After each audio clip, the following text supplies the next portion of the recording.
importantly, hearing from Ms. Butler. And, you know, and again, on behalf of Ms. Gardner and Mr. Bias, we are unwilling to be complicit in telling more government actors what was in that communication. Like, we are not going to do that, Judge. We are never going to agree to that. What do you want to do? Judge, I don't know. I mean, I think we have a couple options. One is the court could just assume there's prejudice because this is what I consider a member of the prosecution team not permitting the court to move forward in this matter. And so I think the court would have to... Doesn't it have to be a factual finding? I don't believe it does, Judge. At this point, I think that you're allowed to make, if a member of the prosecution team, which the ATF is, okay, they did a significant amount of investigation, they ran wiretaps, they conducted search warrants. They're the ones that conducted the search warrant on Ms. Gardner's home in Washington State where they seized the devices that issued in the first place. They were the ones that emailed the iMessages around to the law enforcement team. So I think that you can hold it against them and make an adverse finding that it's prejudicial and that whatever Ms. Butler reviewed is prejudicial. And I think the court should make that finding if they're not willing to permit the court to move forward in the way that the court thought was appropriate on Monday, and that the defense agreed and were ready to proceed today. And as the court knows, we tried yesterday after the hearing to submit written interrogatories by email, and the ATF position was the same on that. And again, nothing against Mr. Woodliff. He's been responsive, he's been cooperative, but he, as a member of the United States government, is following the policy of his agency.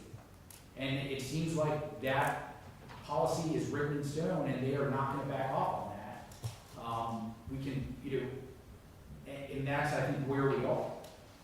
So the defense objection is to another state actor, quote unquote, ATF's attorney being able to review the answers prior to Ms. Butler providing it to the defense. That's where the objection is. Yes, sir. Can I ask you like a hypothetical question? Like, if that is her lawyer, what has prevented her from talking or providing that information some other time? So where is the harm in that? That they have their own attorney-client privilege. So, Judge, I don't think he has an attorney-client privilege with Ms. Butler because his client's the agency, not any specific employee. They have it, but my understanding of TUI is that the federal government has an interest in protecting future investigations, that if he reviewed the answer so that it would not disclose anything related to that. I think that's why I may be wrong, Mr. Woodliff can correct me, but I think that's part of the reason that they require the questions ahead of time to give time to object. Right? I mean, so you're not wrong. We don't have to have the questions ahead of time. We just need to know the topics and what they're expected to testify about, and we get that approved ahead of time by the U.S. Attorney's Office. And so when Ms. Butler came for her depo, it was already approved by the U.S. Attorney's Office of what she was going to be allowed to testify to.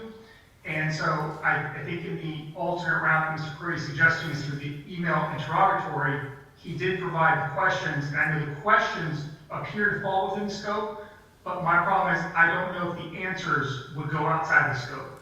And so it's been, I guess, offered yesterday whether or not a different attorney, other than myself, maybe a U.S. Attorney's Office, a member could review the email. And I don't know how they would feel about that. I have not been able to get them on the phone. But if we wanted to go back to in-court testimony or in-camera testimony, I think there's a better chance of having a U.S. Attorney's Office member appear in camera instead of myself. like an AUSA from the civil unit? Yes, Someone that would normally handle like a TUI? Yes, Your Honor. Although I don't know the likelihood that they would agree to reviewing the email, as when I spoke to them about that yesterday, they had mentioned that they had never heard such a thing before. But I believe that they would be willing, given time, to provide a civil AUSA to come to court. Why is the court a preferred method for the federal government?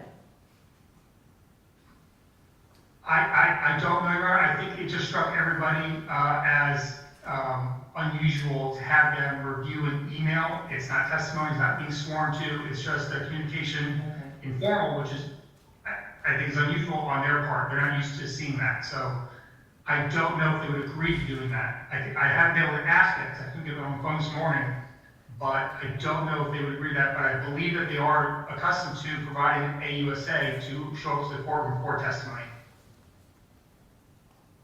Okay.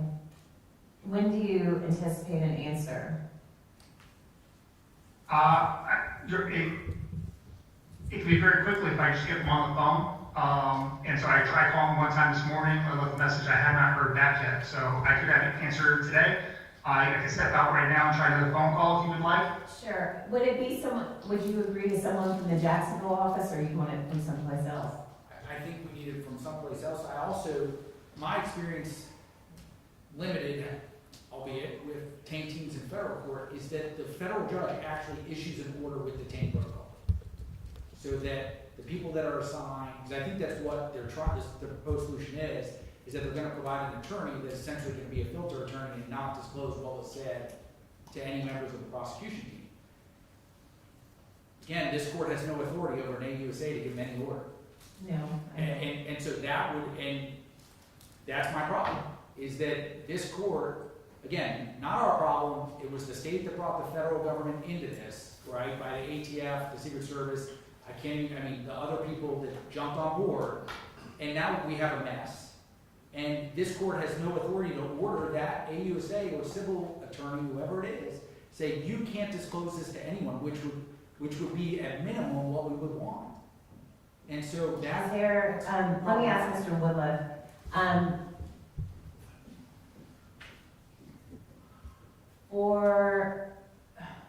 for example, like when the state wants to gather, like, let's say we'll bring in a inmate from the federal government, there are all these procedures. Is there anything that you can think of, like there's a letter, it's signed off by the marshals, there's federal validity to it, therefore binding on the Federal Bureau of Prisons. Is there anything that you can think of that we could institute? Because Mr. Curdy is right, I don't have any jurisdiction or power to, I can ask. There's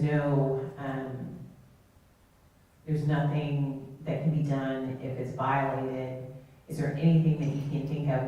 We're thinking of these procedures, however, it needs to have some teeth in it. And I apologize, I'm not familiar with that, so I can't think of a tool on the federal side to serve that purpose. The only thing I can offer up is, I know Mr. Curry's concern is ATF has been involved in this investigative stage. I only became involved in this when Ms. Butler was subpoenaed by the defense for deposition. Other than that, I have had no involvement beforehand. I've only come into involvement for two reasons: for depo, and also when she was subpoenaed then for the hearing on March 7th, and also subpoenaed for the hearing on April 11th. Other than that, I have no involvement. As an officer of the court, I would give my assurance, if you would, Ms. Brody would like to proceed with me serving as that purpose of viewing Ms. Butler's answers to the email, and I would give my, promise or agreement, or as an officer of the court, I would ensure you I would not disclose her answers to anybody on the prosecution team or anybody else inside ATF, and I'm held liable for that as you report me to the bar if I have violated that agreement. Okay. And what's your objection to him, that he's too intimately involved in this point? He's the go-to attorney for the ATF agents and employees that work. Well, what about an AUSA in the civil unit? Judge, I have talked to the rest of our defense team and research it, but I think it comes down to exactly what Your Honor pointed out, was that they can be, if their supervisor says, tell me what's in that email, right, they're going to have to tell the supervisor, because your order is not enforceable. And again, this is not that I think Mr. Woodliff is not a true professional. He is, right? Yeah. This is, we're talking about the most sacred privileges of privileges. We're talking about my client who's facing the death penalty. And I can't just roll over and agree that we're gonna have a gentleman's handshake, that he's gonna do this the right way. That happened 15 months ago in a courtroom in this courthouse with different attorneys of state, and they made a handshake agreement that they were gonna have a team and they were gonna do it right. And now we know how that worked. And so I hope the court understands that there's a lot of trepidation from the defense side that we're gonna have an agreement that this is gonna be done right. I mean, without, and frankly, that's been the concern, is that we're dealing with the attorney-client privilege, and we're making handshake agreements with no orders and no teeth.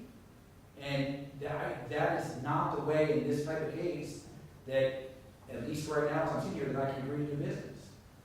I understand, I'm not faulting you at all for objecting, okay, but I've gotta find a path forward.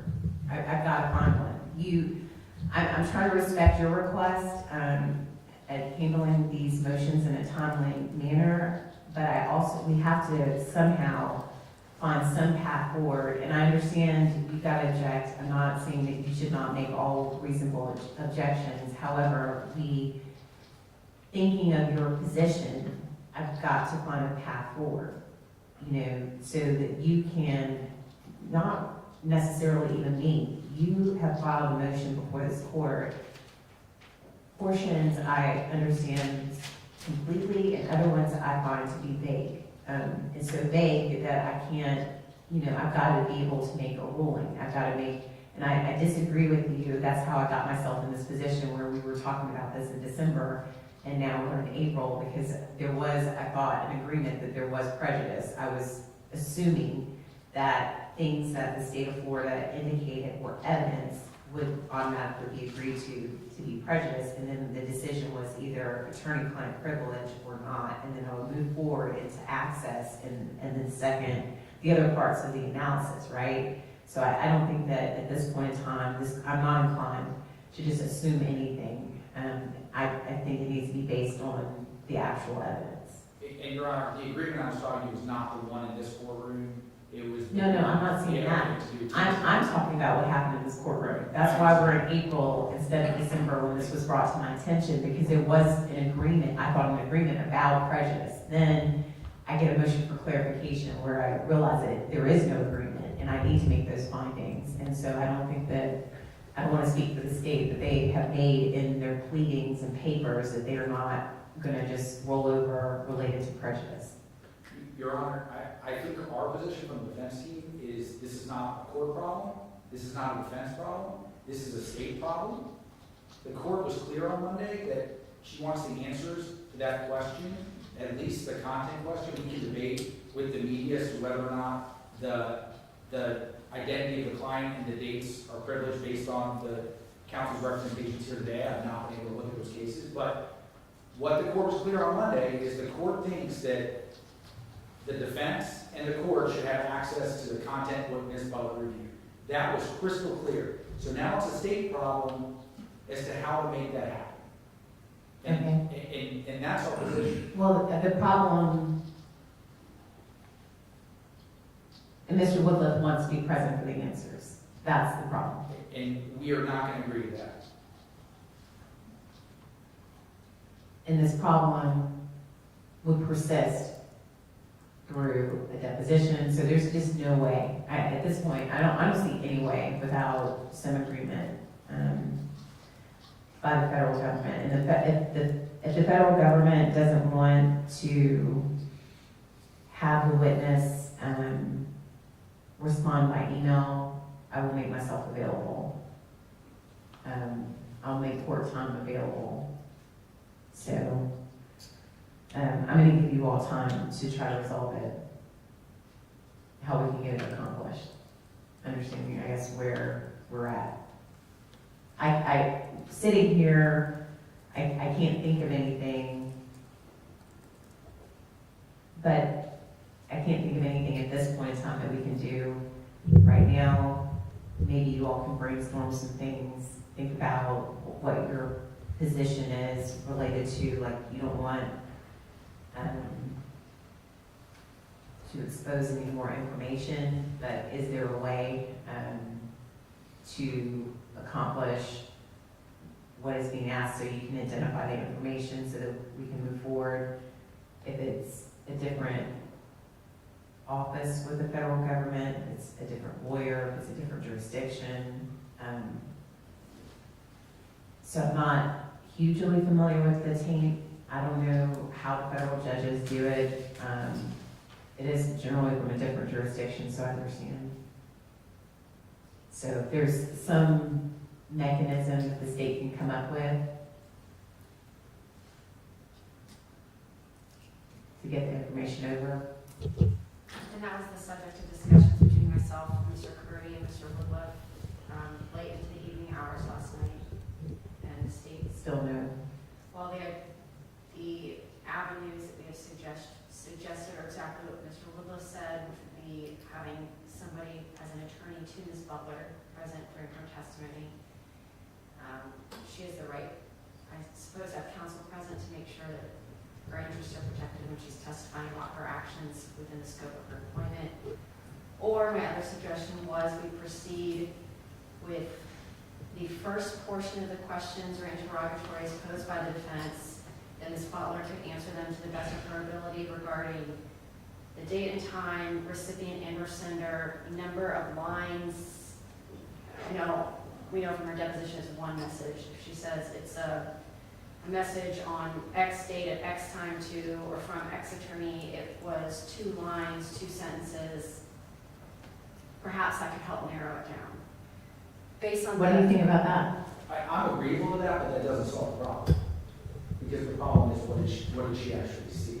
I mean, and I don't know that she's gonna remember the date, but I have no problem proceeding that way. If the court wants to start that way, I have no, Why don't you all proceed that way of record? You don't have any problem with him being present for that portion, no, Mr. Woodruff? no.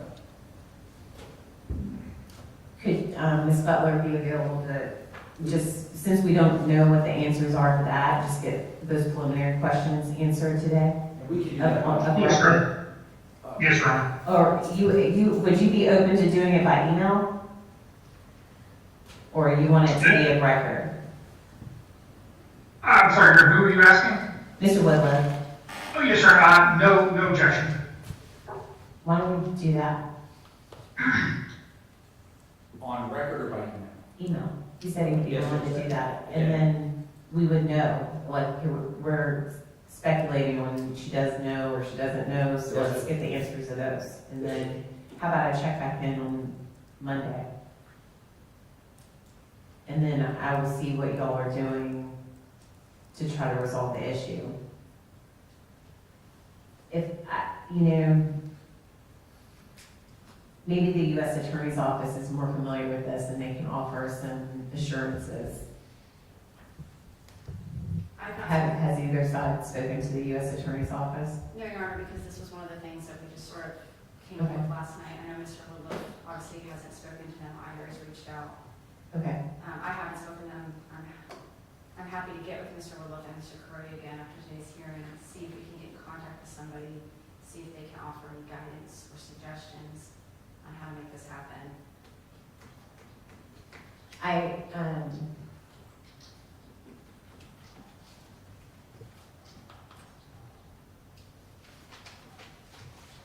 I don't know how to resolve the lack of jurisdiction that I have.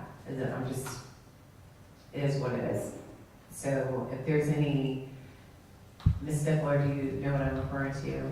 Like when you're bringing in a witness for the state of Florida, the federal government has a system or a set of documents that are filed both in state court and in federal court, or with the Bureau of Prisons. I don't know if there's like a, we have to petition, the state would have to petition that. And then, if there's something that this court could do to ensure that whatever parameters are set out by the parties is enforced through the federal government. And, right? So see if there's that possibility that can hopefully assure that if it's not followed, or whoever might volunteer, to be a part of the case, that it's not just a volunteer, that it would actually be binding. I don't know if they'd be willing to do that if they're not the agency representing the witness, but. And Judge, from our perspective, we do think that we can and should proceed on the 19th, regardless of whether or not this specific issue is resolved. There are plenty of other aspects that need to be addressed. On your bond motion? No, well, I thought the court needed to resolve the disqualification before the court was going to give a bond. I agree. So, I've spoken to Mr. Baez and Professor Sullivan, and all of us are going to be ready to go on the 19th, and we do not think that this issue should stop the 19th. And so we would still like to keep that date. I'll hear you. Okay. Thank you. From your perspective, do you think it needs to be continued after that date for more information or no? Depends where we are on this issue on that date. But I think, but for this issue, it is my belief in talking with Ms. Stifler that that will be, the 4 hours that the court set aside on the 19th will be sufficient for the motion outside of this issue. And maybe we'll have this issue resolved by the 19th, maybe we won't, maybe the court will decide they don't need to know. I agree with Mr. Crody. All right, let's push forward. Do you want to come back on the 15th, or do you want to just leave it on? And I can just pass it to the 19th. I would prefer to just pass to the 19th, Agreed. Your Honor, and Alright. communicate with chambers if we need you before then.